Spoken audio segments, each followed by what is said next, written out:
ఆగిన రేషన్ బండి అన్నటువంటి వార్తని హైలైట్ చేసింది. నరి రోడ్డుపైకి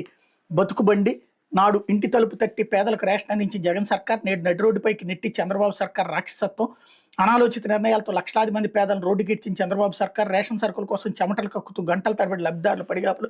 బియ్యం మూటలతో వృద్ధులు పిల్లలను ఎత్తుకుని వచ్చిన మహిళల ఆక్రోశం, గూడాలకు కిలోమీటర్ల తరబడి సరుకులు మోసుకుంటూ గిరిజనుల అగచాట్లు, పట్టెడు తిండి గింజల కోసం రోజంతా రోడ్డుపై నిరీక్షణ, ప్రజలందరినీ ఇక్కట్లకు గురి చేస్తూ అమానవీయ చర్యలకు దిగిన బాబు, కాలు కలపకుండా గత ప్రభుత్వం పేదల నోటికి అందించిన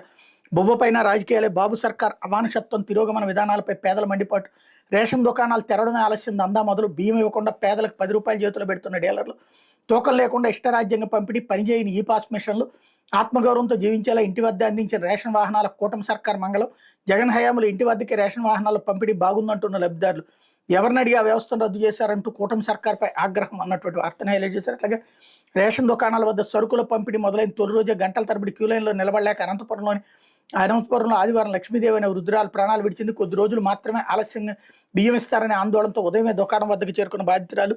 ఎండకు సొమ్మసిల్లి కుప్పకూలింది అన్నటువంటి వార్తని హైలైట్ చేశారు. అట్లాగే సీఎం